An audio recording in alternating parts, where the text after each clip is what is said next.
all the bouncers.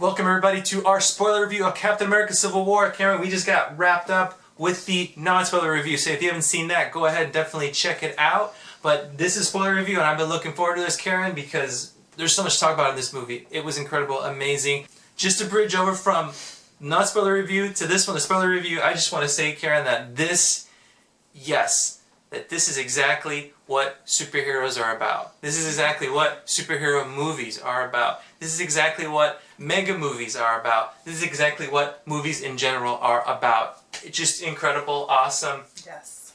I figured with this one what we might do is we might go ahead and just start talking about the characters one by one, since there were so many, and just kind of just talk about them out well. Sure. And just basically flow from there. So let's get started. So, which team do you want to start with first? Let's start with Team Cap. Let's start with Team Captain America. So why don't we first pick up with Falcon? Sure, why not? Falcon, awesome performance by Anthony Mackie, thank you. And how he's just a loyal friend, a loyal superhero. He's just, every scene he went, he was awesome. And especially like when he was with Bucky in one of the scenes, and he even tells Bucky, "Man, I hate you." Yeah, they had a pretty cool thing going there towards the end of the movie when Captain America is making out with, has a kissing scene with Emily Van Camp's character, who's revealed to be Sharon Carter. They were just both funny, and they just started to kind of be like bickering brothers at that point. Yeah. It was oh good. yeah, that's a good way to put it. But also too, Falcon had really cool action scenes. They really do a good job of making his character really is just a regular dude with flying, his flying wings. They do a good job of making it very creative. Like when he kind of just zips in and out of the air, and he does like a double drop kick on top of the roof. Right. I thought that was pretty cool. Yeah, he's got a little assistant to help him. Yeah. What did he call it? His drone? He called it Red Robin. Yeah. Yeah, we love. He called it Red Wing. Yes. Red Wing. I'm like, we're a different company. Different universe. Yeah. His character plays out really well because not only is he Captain America's friend and confidant, but they both definitely share the same views. And Falcon's character is definitely all about that. He's all about doing the right thing and not taking the easy road out, but just doing what's best, not just for himself also, or for best for Captain America, but for the team in general altogether. Awesome. Yeah. Alright, Karen, so we talked about Falcon, so I think the next guy we want to pick is we want to pick somebody from Team Tony, so I'll let you do that. So the character we pick will be Vision, and man, poor Vision. I felt bad for him. How about you? Why'd you feel bad for him? I thought, I thought he was funny and charming. I thought he was pretty charming. He was walking through the walls into Scarlet Witch's room unannounced, and instead of using the door, but that's okay. He can do that. And also too, where he's trying to keep, Wanda, we'll use her other name, Wanda Maximoff, in the Tony Stark place, and he was like, no, you can't leave, Tony's orders for you to keep him in here. And I was like, wow, Vision is super loyal as well to Tony Stark. Yes. And then finally we see that Hawkeye had to come and pretty much rescue her because he wasn't going to let her go. And she realized that, and it felt kind of good when she pretty much just nailed him all the way down to the ground there. It looks like she's under the core of the earth right there when she blasted him through. But she did what she had to do. Sorry. but I like the Vision character, and his name's escaping me. Paul Bettany. Paul Bettany.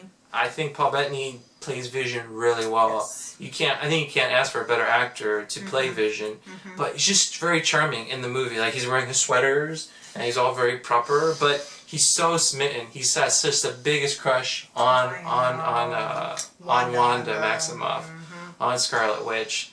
But the whole thing, I think, plays out really well. And I think my favorite scene from Vision is something he said, where it ties everything together that's happened in the Marvel Cinematic Universe, where he basically tells the whole team, he says, hey, since Tony Stark announced that he's been since Tony Stark's announced that he's been Iron Man 8 years ago, the level of threats, the level of what's happened has increased, and because people are trying to match our strength, and when they match our strength, that's what sort of brings us conflict, which brings us these catastrophes. And I thought he broke it down really well, and he wasn't forcing himself on anybody. That's what I like about the Vision character. He may be the strongest out of all of them. True, because he's got the Infinity Stone. But he just kind of lays it out, and he says, this is what I think, and you guys can agree with me or not, but this is where I'm coming from, and these are the reasons why. And I like that about the Vision character. And I like the fact that him and Scarlet Witch, or him and Wanda, or Elizabeth Olsen's character, are down the road going to play themselves out. Right. With their relationship. It'll be interesting to see what happens, to their relationship. And you can tell, he is smitten with her. She even got distracted shooting poor Cody Rhodes. Oh man, shooting War Machine and pretty much paralyzing him. I mean, War Machine will walk again, I think, right? Because with all the technology that's available to him. But and then I said to myself, oh man, poor Vision. He had a vision, and the vision was not to strike War Machine like that. Yeah. So. But definitely, I like the character, and I definitely look forward to, like I said, the relationship between him and Wanda Maximoff. One of the cool things that is to come that for us to see within this Marvel Cinematic Universe and other plots that they got going on. So we talked about Vision, Karen. Now let's talk about his crush. Let's talk about Scarlet Witch, Wanda Maximoff, Elizabeth Olsen's character. They really don't use a Scarlet Witch name in this, as far as I remember. No, right? Not as much, no. Yeah, and I said when we talked about Vision that he might be the strongest out of all of them, but in the movie, Wanda Maximoff is basically displaying probably the strongest powers, because she actually puts Vision down. She puts him into the ground, literally, sending him all the way down the Earth's core. So I really thought they did a good job with her. Right. I think Elizabeth Olsen is finding her rhythm with his character. Right. I think when we saw Age of Ultron, it was a little rocky there. I think that she's... She was. Her and the Marvel Universe and everybody involved with this movie are doing a great job of writing her and her relationship with Vision. Look forward to that. And right at the beginning of the movie, you can tell that she's still learning how to control her powers and learning about this whole superhero thing, because she saves Captain America when Crossbones' bomb is about to detonate him, but she can't do whatever she needed to do. Instead, it blows up the building, and she feels awful about it. Right, because there were, innocent people in that building. She just felt terrible about it. And, I really liked how she acted better in this one than Age of Ultron. I did too, absolutely. So definitely. Yeah, I did like it, and I like the part where she basically is just kind of learning her moral compass too in this movie, learning what she stands for and kind of what she wants to do, and where her place is not just in the team, but in this now universe at large of enhanced individuals. And I think it's real cool that she made the decision to basically, what she said in the movie, is get off her ass and get involved in this civil war and do what she thought was right. So I really like the character. I'm really looking forward to, like I said, her developing more and her relationship with Vision in the future. So we just did Scarlet Witch. We talked about her in the movie. Now let's hit somebody from Team Tony, Team Iron Man. And I can't think of anybody better but War Machine, because obviously we talked about how Falcon's been a loyal friend to Captain America. Well, probably nobody more loyal, more of a friend than War Machine. Right. Really, is he really an Avenger? I mean, when did he become? He just kind of, they put him in the movie. Yeah, he's an Avenger. And, he had to be in there because, like you said, he's just a loyal friend to Tony Stark. Right, yeah. And I did feel bad, when he got shot by Vision, he fell all the way down. I thought he was dead. You know what? I thought he was dead. Yeah, because I thought one of them would die, but no, he survived, and He's gonna learn how to walk again, and you can tell, like I said earlier, that Vision felt bad about it. So definitely like this character. Obviously, we're going to see him walk. He still continued to be War Machine, and I'm glad he didn't die. I'm glad they kept him around, and I look forward to him being in future films. Yeah, for sure. All right, Kara, we just did War Machine, obviously on Team Tony, Team Iron Man. So who's next? Who are we going to pick from Team Cap? So, actually, you know what? If it's okay with you, I wanted to talk about two, which would be Ant-Man and also Hawkeye. You know? Yeah, let's definitely do that because they definitely work together. And I'll tell you right now, I just want to talk about Ant-Man. I love his character. I love Paul Rudd. It was awesome. One of my favorite scenes in the movie was the iconic arrow scene where basically Ant-Man is basically riding first class on that arrow and he makes his way into Tony Stark's suit. Was just incredible. It was awesome. That was perfect. That was just iconic. So, you know, it doesn't look fake. It looks real. It was thought of. Yeah. Definitely, for sure, was great. And I think that was cool when, you know, Spider-Man took Captain America's shield, and then who's on it? Ant-Man. So that was pretty cool. That was pretty cool. Yeah, Ant-Man was awesome, and it didn't end there. It didn't end there. That was just the beginning because then he went large. Yes. He went large. Literally. Yeah, and it was amazing. It was pretty cool, and everybody in the movie theater cheered. Everybody in the movie theater loved it. Everybody was like, "Whoa!" because we didn't really expect that. Or I guess we did expect it. It was just one of those things, again, just a fan moment that we all just loved and either were waiting for or didn't expect. I don't know, but it was just one of the things that made that airport fight scene amazing. One of the things that made the movie amazing. Ant-Man just came in and created a great diversion at that point. Created a great diversion, created a great scene. It was incredible. And I think one of the funnier parts to me, one of the things I'll always remember is Spider-Man making his first appearance in this whole Marvel movie universe. When he sees Ant-Man, he's just in awe of everybody. Yeah. But when Ant-Man gets big, he's like, "Oh shit!" And everybody just laughed. Everybody just laughed. It was just amazing. I loved it. It's what a teenager would say. It is. That's what I would say. I was thinking that to myself. I was like, "Oh shit!" You know. So yeah, and then that was funny when, you know, Team Cap started running too. Yes. And then, you know, of course, Team Tony started running too, and then Spider-Man's like, they're not stopping. So,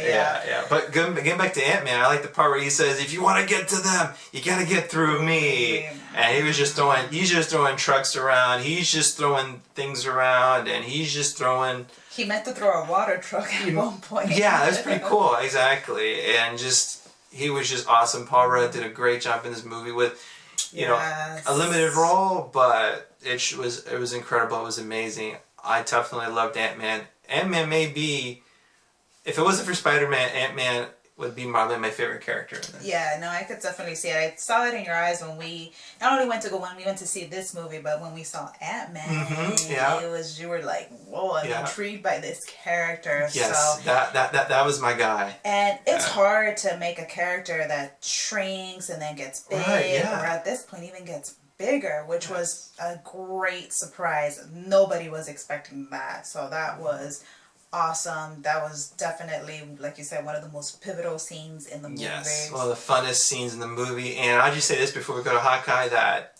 this is what Marvel does. This is what they've been doing these whole 8 years, letting these characters just be these characters, not trying to really reinvent the wheel too much.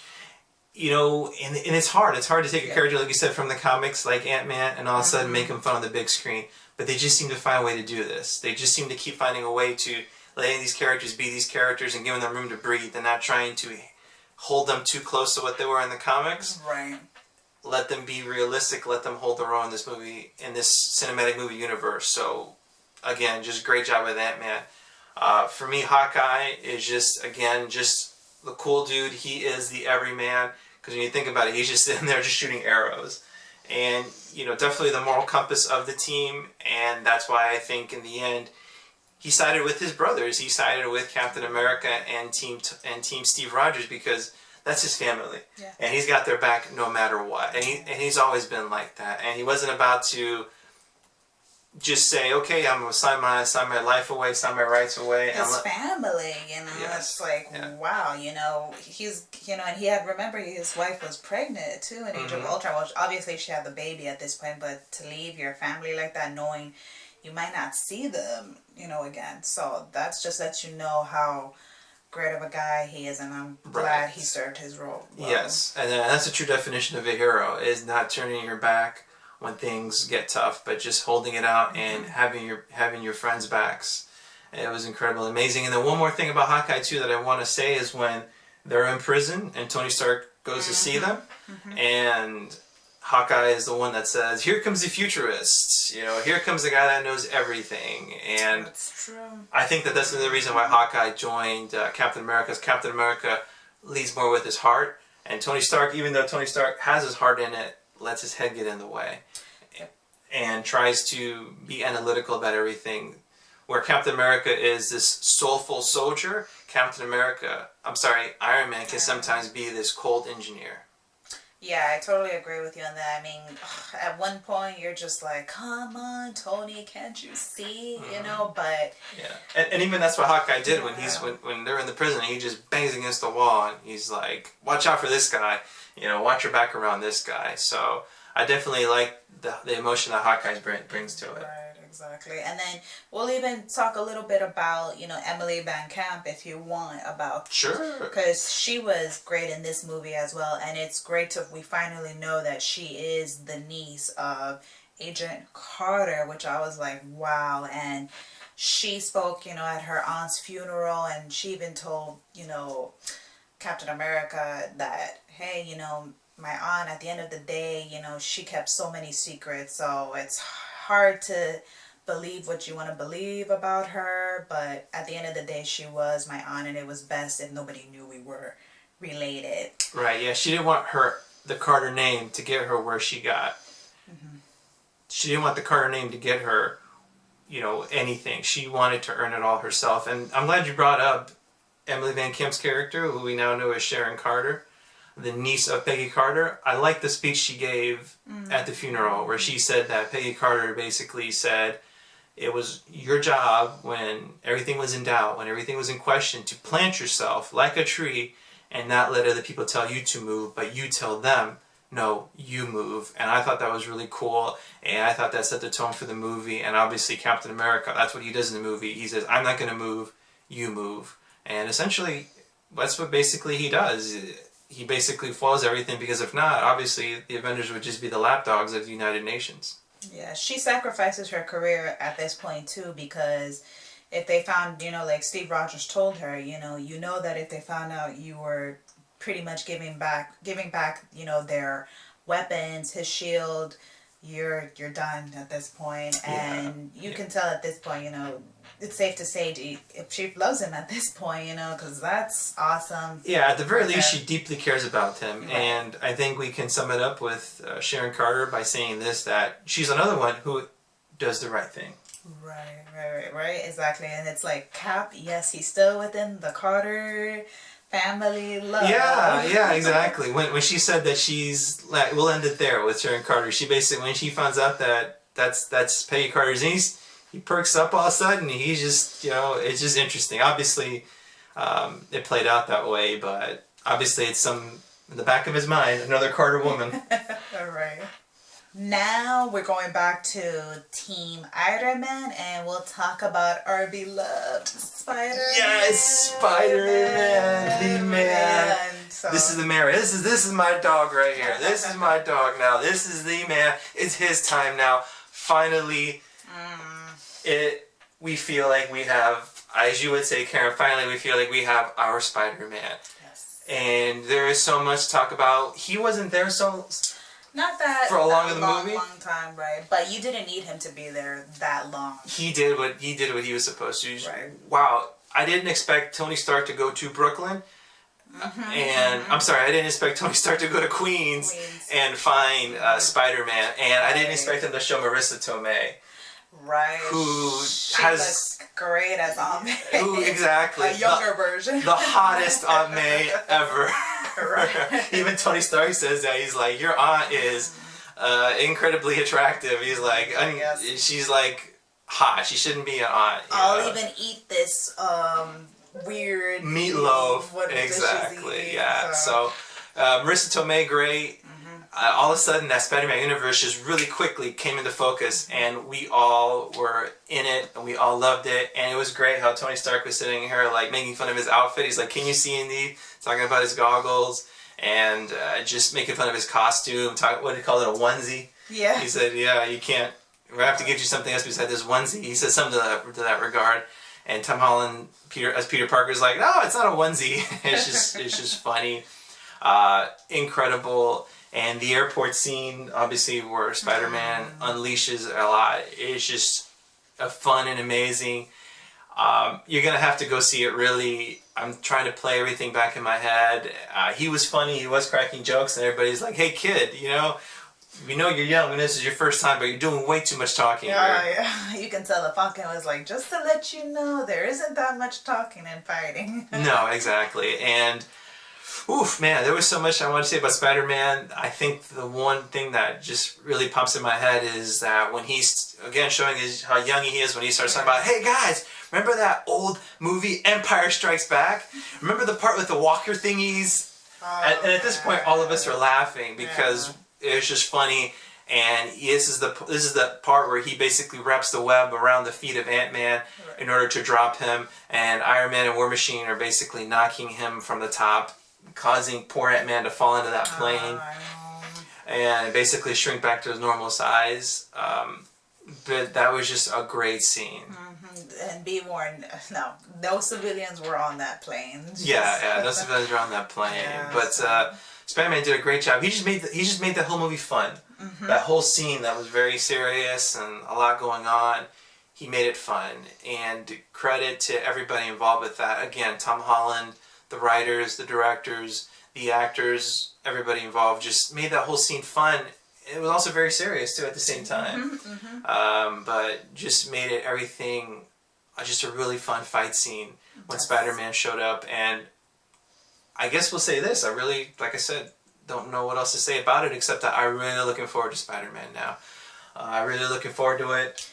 Yeah, we're looking forward to, because at the end of the credits, like we said before, there's 2 credits. So, of course, make sure when you stay for the last one, the second one, is when they show Peter Parker in his room, and oh man, you felt a little bad, he's got a black eye and everything, and then Aunt May's coming in, and everything. Who did this? And to you, he's like, a really large dog. A really large dog. He's putting the bag of ice. Oh, no. He said, she asked him, "Who hit you?" He says, "Some guy named Steve. He's from Brooklyn."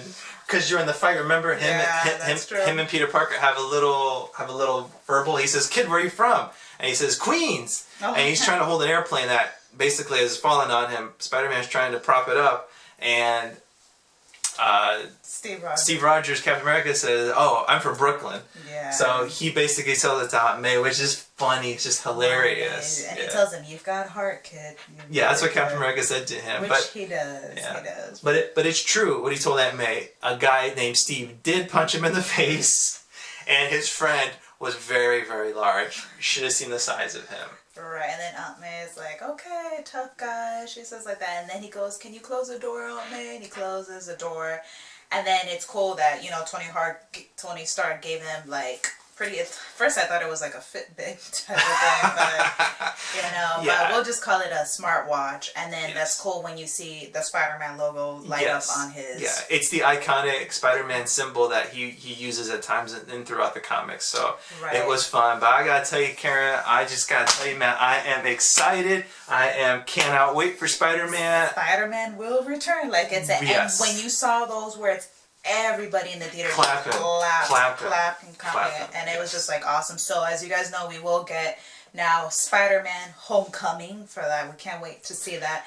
And Marvel says that they will have most of the control over it, which is great news to hear. News, yeah. And Tony Stark's going to be in it.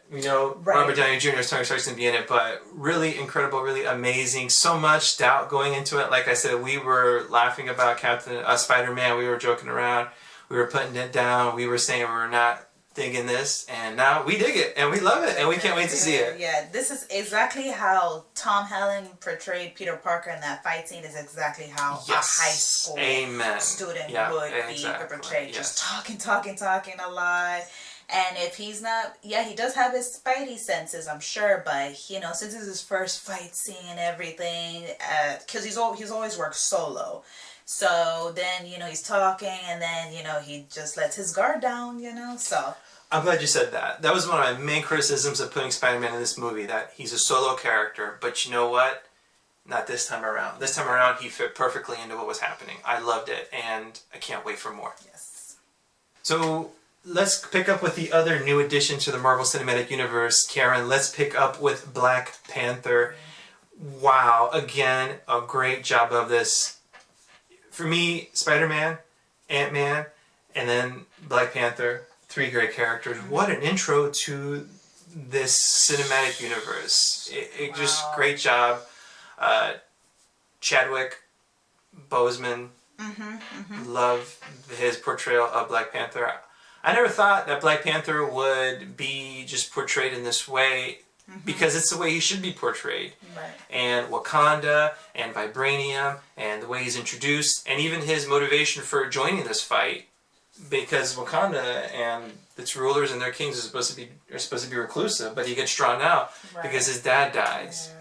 Yeah. And I just love the fact that he, even when he explains when they've been captured by, I think they were captured in Berlin, and they're riding back, and Falcon tells them, "So you're just like a cat," and then Captain America says, he's telling Falcon, "No, not right now," and he says, "Come on, man, the guy shows up just like a cat. You don't want to learn more about him?" And Black Panther basically says, "Hey, look, you know, the Black Panther has protected Wakanda for generations. Right. It's a mantle that's been passed down from warrior to warrior." Exactly. And I thought that was really cool that he said that. And has really great fight scenes. Yes. And going all the way back to about the fall, when we did our video about who's going to direct Black Panther, I said I really was looking forward to Black Panther because of his fighting style. Because he's basically a one-on-one grappler who's going to get in your face, and he's not an outside shooter, he's not a range fighter, he doesn't have magical powers. He has to get in there with you and mix it up. And I thought that some of those fight scenes between him and Winter Soldier were really some of the best, gritty, grounded fight scenes in the entire movie. Yeah, now we know why in the trailer, he's chasing after the Winter Soldier, because he thinks he killed his dad. And it wasn't like that at all, but I'm glad he came to his senses, you know, at the end of the movie, realizing, hey, you know, getting the real guy who killed his father. Before we leave Black Panther, I want to say one cool thing about him is that he really showed his nobility. He really showed that he can be a great king, because instead of giving into vengeance, instead of just killing Zemo when he finds out that he really is the one that killed his dad, he didn't kill him. He basically, like you said, preserves him so that he can face, you know, justice essentially, and not T'Challa's justice, but justice for in general that has to go through the process. So I thought that was really cool, and I love the look of the Black Panther. I love his costume. And I love Chadwick's look. I think he's a perfect actor for it. Again, a lot went into making this Captain America Civil War, and one of those things was a great casting job to bring in this actor for Black Panther. Yeah, for sure. And we can't wait to see him now in his own movie, for sure, at this point. Because he's the other one. He's the other end credit scene. Exactly. And, you know, we see Steve Rogers telling him, you know, will you be saying to him, not in these exact same words, but will you be ready if they come, knowing that he's here? And he basically just says, let them come. And then it's awesome. We get a view of the forest, and then you see the big Black Panther. Incredible. It's carved in like a rock at that point, and I'm just thinking to myself, wow. Yeah, Marvel really did do a good job of setting up Spider-Man going forward for the future, and Black Panther going further for the future. And it's hard. It was hard to put all of this in the movie, so definitely great job, Marvel. Wow. All right, Karen, going back to Team Steve Rogers, Team Captain America, I think the only one left, aside from Captain America himself, is the Winter Soldier, where, in this case, Sebastian Stan I think is probably somebody who is a little underrated in this whole thing, where he's really held his own. He's really been, to a certain extent, a big player in these movies, and again shows up strong in Civil War, where again I said it when we talk about Black Panther, a lot of the fight scenes that took place, a lot of them do revolve around Winter Soldier, and I'm just thinking to myself, poor Winter Soldier, he's been through so much, they just leave him alone. He's just getting pounded and pounded the whole time, and we saw a lot more range from him as far as what he can do with his mechanical arm and his strength, and just, I think that character did a great job of playing it on different levels, where he's basically a threat. He's sort of this wounded, lost puppy who's had a lot of stuff done to him against his will, and he's also he's also Steve Rogers' friend from the past, and he's trying to make amends. He's not really sure actually what to do. I don't think he could even start to make amends because he doesn't know where to start, and we see that when it's revealed that he's the one that actually killed Tony Stark's parents. He's the one that actually killed Howard Stark as part of one of his assignments. And what do you do? What do you do? There is the son of the man you killed. What do you say? Hey, sorry, dude, I didn't mean it.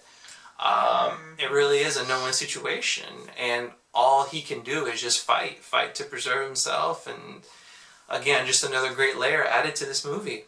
Yeah, like you said, that was a great layer to add to the movie, and one of the dark elements too to this movie. And you know, I was thinking to myself, oh man, when Tony Stark finds out that the Winter Soldier killed his parents, it wasn't Bucky, but it's like you said, a no-win situation. No-win situation, so. Yeah, exactly. So I think the Winter Soldier basically, this is what the Winter Soldier is in the comics, is just this character that operates in different levels, operates in the shadows, and has ramifications across the whole Marvel universe that you wouldn't even know. I mean, who would have thought that the Winter Soldier, a character, you know, from the Captain America comics or the Captain America world, essentially would have this impact on Tony Stark, would have this impact on Iron Man, would have this impact on the Avengers, and really just great job. And again, Sebastian Stan holding it down, and the Winter Soldier as a character holding it down. He's become very pivotal in this Marvel universe, and very pivotal to what happened in this movie, obviously. So incredible, and I really don't know what to say, and I really don't know what else to say besides that. Yeah, like you said, he held his own ground, and just the chemistry that he and Steve Rogers, Captain America, has in this movie is just incredible. And it just shows you, even after 100 years later, they're still like... have that bond. They still have that bond. Yes. And I will say that, man, you know, poor Bucky Barnes, he just keeps going into suspended animation. I know, I'm glad you said that. That's the one thing maybe I didn't like. I kind of wish they would have kept him alive. There is obviously a theory out there, or rumor, I guess you could say, because it happens in the comics, that at some point he may become the new Captain America, that at some point Steve Rogers will sacrifice himself, he will die, and basically Winter Soldier will get revived, Bucky Barnes will become the new Captain America. So maybe they're holding them off for that. And again, another great storyline that I just can't wait to see how it works itself out, especially when it comes to Winter Soldier, Bucky Barnes, and the Captain America legacy as a whole. Alright, Karen, so we're almost done basically going through all the characters, but the one person who I'm kind of not sure where to place is Black Widow, because she starts off on Team Tony, Team Iron Man, and she ends up basically siding with Captain America towards the end of the fight at the airport. I guess she realizes that Captain America is not going to stop, and he's got to do what he's got to do, and she trusts him enough to let him do what he needs to do. I think we saw the same thing we've seen from Black Widow the last couple movies, the last couple years, is obviously her fight scenes, but what I really liked is the development of this character. In this movie, part of the reason why Civil War is so good and why it excels, it's not just the action scenes, it's the quieter moments. And Black Widow is part of that a lot, where she basically shows up to Peggy Carter's funeral, and obviously Steve Rogers, Captain America, is grieving, and she shows up basically to comfort him. He asks her, he says, where are you going? She says, I'm off to the United Nations. He says, oh, is that where you're here to take me? Or something along those lines. She says, well, I came here to make sure you're okay, so that you wouldn't be alone. And I thought that was pretty cool because I want to say she plays a mother figure, but that's not really quite it. I think she plays a big sister figure, or a sisterly figure to everybody on the team. She plays, obviously, because she's romantically linked to Hulk, to Mark Ruffalo's character, but in these movies, she basically plays a sisterly role to everybody. And I think that's what we saw when she went to, you know, basically try and comfort Captain America. Yeah, like you said, that's definitely something a sister would do at that point. And it goes to show you, Black Widow, she's not as cold-hearted like people think she is. Yes. And she plays a double agent role really well. Yeah, she kind of did. That's when Tony Stark basically looks at her after the airport scene and she says, you know, Black Panther told Ross, basically Secretary of State Ross, what you did, that you let Captain America go. And so they'll be coming for you now. Right, they'll be coming for you. And she basically, you know, again, kind of like very defiant, like a sister would, you know, tells Tony Stark, she goes, I'm not the one who has to watch my back. And I just love the fact that, again, she's put in difficult positions, going all the way back to the Winter Soldier, and she's doing what's right too. And that's interesting that all these characters basically are put in a position where they have to decide what they think is right, all across the board, and she's no exception. But I think Scarlett Johansson obviously showed more acting in this. She showed a development of her character, right? A little bit more. I wouldn't say more acting, but just an extension. Yeah, there you go. Because the Black Widow character here has been around here for several movies. Oof, yes. And you know, she's basically one of the veterans now, and she has just as much to say as anybody on the team. And at this point, I think it's her family. I think it's her family, obviously talking about sisters and brothers. It's her family, and she wants to keep her family together. Again, one more thing where Black Widow had the most impactful moments is in the quieter moments, when she basically, again, going back to the funeral scene, tells Captain America, it doesn't matter how we stay together, it matters that we stay together. And I thought that was very heartfelt, and again, just a great job of having that character express that they are a family, the Avenger family. Yeah, I could see why now they would want to give her her own spin-off movie, her own solo movie, because Scarlett Johansson does an excellent job portraying the character. And that's, you know, by this point, I probably would have gotten fatigued with her character, but the way she acts and the way they write her character so well. And we'll see what happens when eventually the Hulk, whenever he decides to show up again. Yeah, again, just more plot lines, more stuff to sink our teeth into. Really looking forward to all that stuff playing itself out. All right, Karen, we've come to the last two. We've come to Iron Man and Captain America, and I guess we'll start with Iron Man first. Sure, no problem. I've told you this before. I've said it in several of the podcasts that we've done, other shows that we've done, but Tony Stark is the Batman of the Marvel Universe. And that basically is nowhere better seen here than in this movie, where essentially his parents were killed. And not by accident, but on purpose at this point. And it wasn't clear to me until recently. I was thinking this when we had the flashback scene. The flashback scene when Tony recreates the memory of his parents in front of the MIT students. And he says that, you know, I wish I would have told my dad that I loved him and that he tries his best. And I wish that I would have processed my grief differently. It wasn't until then, that point, that I really realized that his parents' death really did affect him.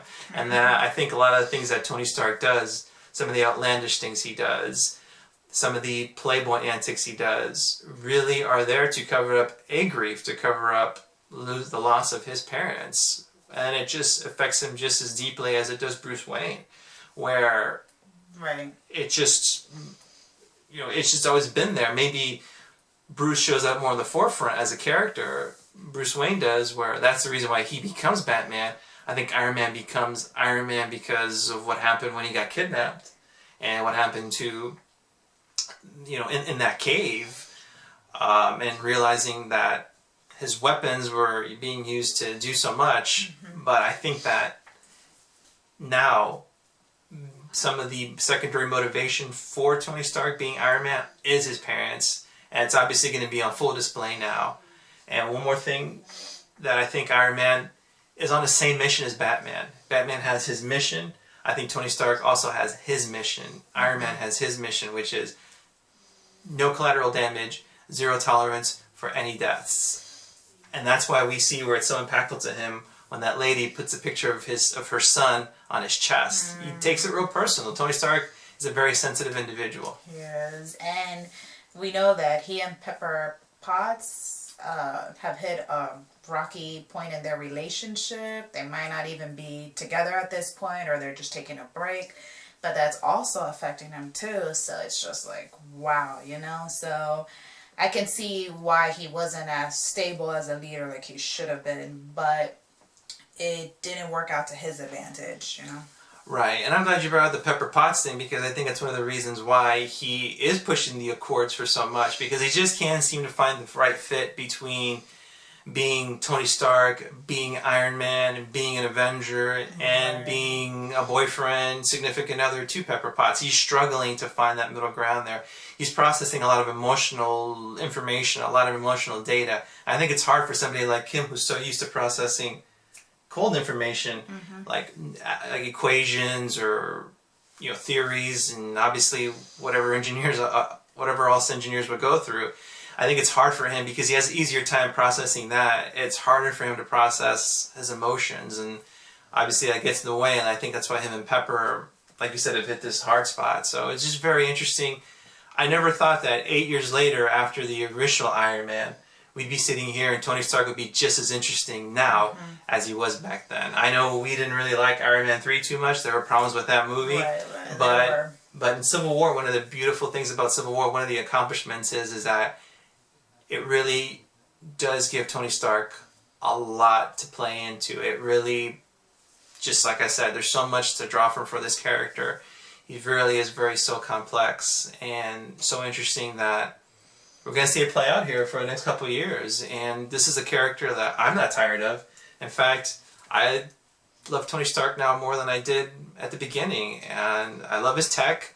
And now I love his complexity. And I just look forward to seeing this play out again in future films. Yeah, for sure. And, it's sad to see how Hydra sent, the Winter Soldier to pretty much assassinate his parents, and it's just like, wow, we finally get to see how they were killed.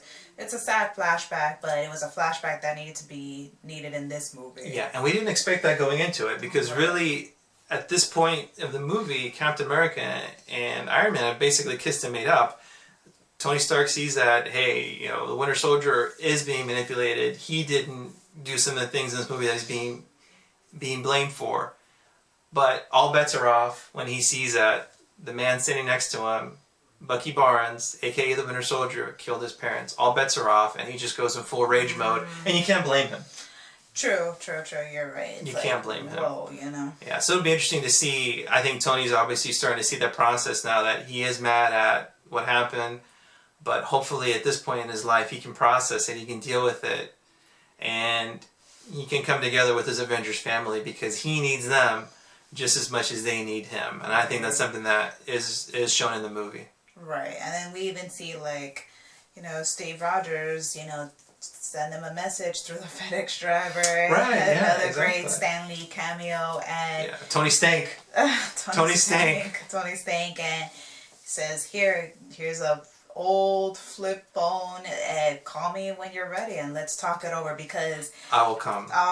And if it was anybody else, they would have been like, no, I'm done with you, look what you did, you hurt my best friend, you cut off his metallic arm and everything like that. But or you didn't listen to me when I asked for your help, and things didn't have to get this out of hand. Exactly. And essentially, if it wasn't for Tony doing certain things, they essentially play right into Zemo's hands, which is the division of the Avengers. And obviously, united you stand, divided you fall. Yep. Great quote. Yeah, so I just definitely don't know what else to say, but yeah, no, just, the movie really delivered on it. Right, just another part that, great job. Well, Karen, we've come to basically Captain America now. We've basically covered most of the main characters of this movie. If we forgot something, it's because there was so much happening in this movie. It really is difficult to kind of just cover everything, but let's spend some time talking about Captain America here. It really is his movie, because he is holding his own, essentially going back to the funeral speech, that he's being the tree, telling everybody else, I'm not going to move, you move. And really stick to his guns. Spoken like a true captain. Spoken like a true captain, a true leader, and again, great job by everybody involved. We'll just sum it up by saying great job, Marvel, because when I first saw Captain America, one of the things that struck out to me is that Steve Rogers isn't going to do what he thinks is right. And Steve Rogers holds on to values that make him not just a great soldier, but make him a great person. And that's what people saw. That's what everybody around him saw. And that's why he was picked to be the super soldier. Not just to be this killing machine, but to be essentially a soldier with a conscience. Right, that's a good point. And that's played itself out over all these movies. Again, just like I said, I find Captain America fascinating here 8 years later. I find Captain America a great character still too, after all these years. And isn't it something that after all these years, all these characters are still fresh and interesting and giving us great moments. So, but to dial in more on Captain America, I think that it is his movie, and everybody else just kind of plays out around him, but he's essentially encompassing everybody. He essentially is, everybody's under his wing, so to speak. And it basically shows even at the end where he goes and saves them from being in captivity, from being prisoners in the jail where they are, the Supermax prison where they are. Right. Because he says, I just can't, in the letter he writes to Tony Stark, he says, I just can't leave them there. Yeah, I mean, it just goes to show you how good of a character he is. He will not let his friends be in there and suffer anymore. Right. So that was another great moment right there. So yeah. But I think the great thing about Captain America is, here's a guy that doesn't fly. He does have, obviously, superpowers because he's got the super soldier serum, but he's definitely not the most powerful one of all of them. But I'd say he's probably got the biggest heart out of all of them. And that's what you need. You need heart to lead a team. You need heart to lead a team. But I think what's also cool, what I'm trying to say, is that it's not just his heart, but it's also, Marvel, they do a great job of making him very dynamic in the way he fights, with the way he uses his shield, the way I saw him do a lot more jumping around in this movie, the way he's just very in-your-face action, and even the way Wanda Maximoff, Scarlet Witch, is using him, kind of just tossing him around with her telekinesis or psychic powers. I'm kind of, at this point, he just anchored the whole movie, I want to say. He anchored the whole movie. SpiderMan debuted, Black Panther debuted. We saw Tony Stark, Iron Man, be Tony Stark, Iron Man. We saw Black Widow. We saw Hawkeye. We saw just a lot of stuff happen in this movie, but yet still, at the core of it, it is still a Captain America movie. He basically is the anchor. He holds it all together. And I guess that's the best thing I could say about this character and about Chris Evans and about this movie. Yeah, I think what was a great scene was towards the end of the movie where, Iron Man defeated and everything, says, you don't deserve that shield. That that doesn't belong to you. It belongs to my dad. It belongs, my dad made that. So he could have just still kept walking with the shield and everything, but nope, he just threw it right back and pretty much told Tony, pretty much have it, Exactly. If you feel that way, go ahead. Exactly. That is cool, because I think Captain America, you're right, he's above that pettiness. He's above, really, it is Captain America's shield. I think he's earned it.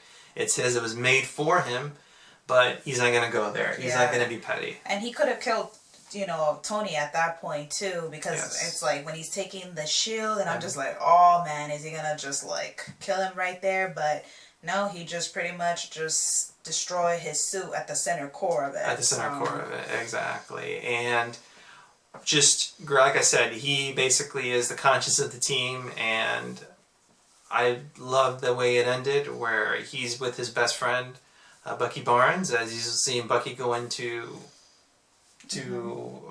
suspended animation, and basically he's looking at Black Panther telling him, hey, thanks for letting me stay here. And I think Black Panther shows a great job of characterization there, where Black Panther comes across very noble, recognizing the nobility in Captain America and being there to support him. Mm-hmm.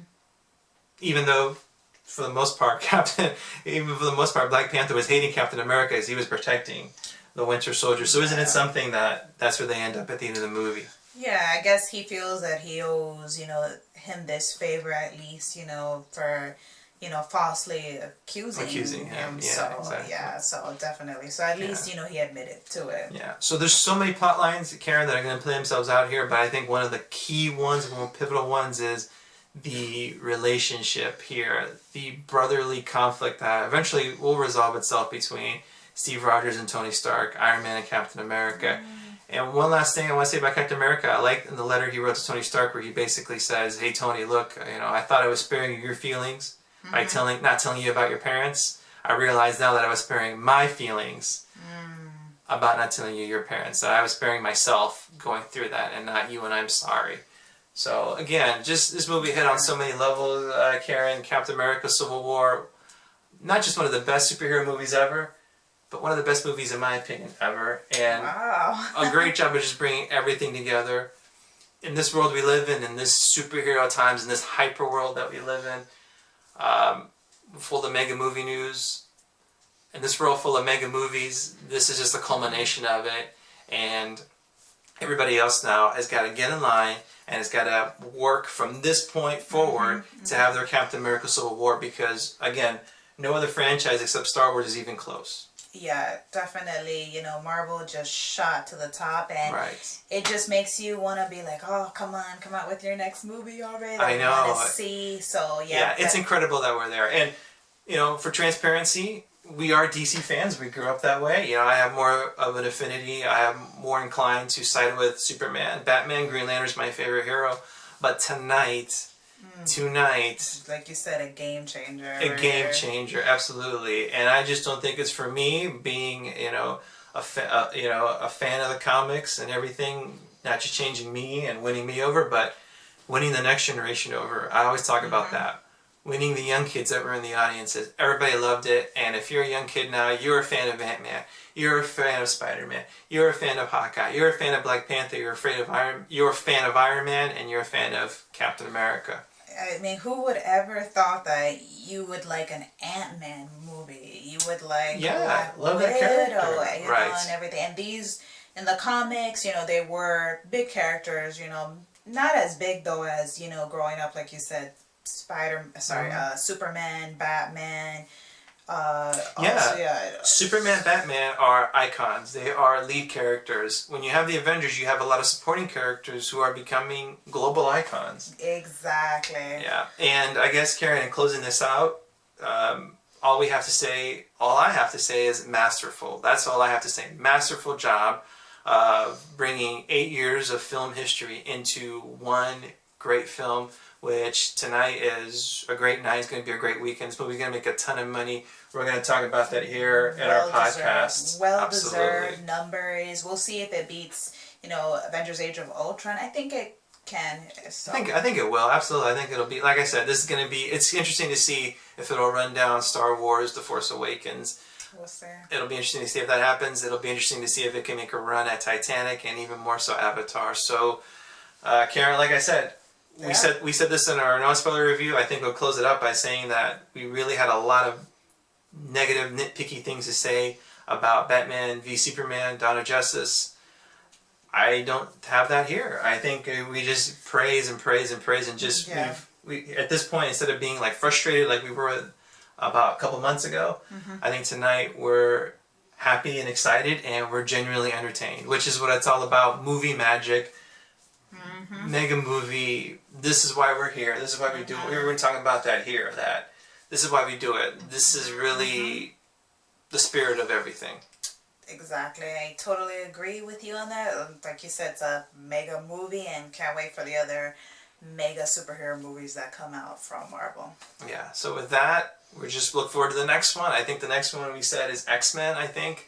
Yeah, we got X-Men Apocalypse coming up. We'll see what happens with that. I mean, you know, some people are fatigued already with that franchise. So we'll see what numbers it does, though. Yeah, we'll see. So we're going to sign off now, guys. I think we've basically said what we had to say. Yeah. Thanks for watching. Thanks for listening to us. Keep tuning in. It's like I've said in several of these videos, there's so much happening right now, so much going on.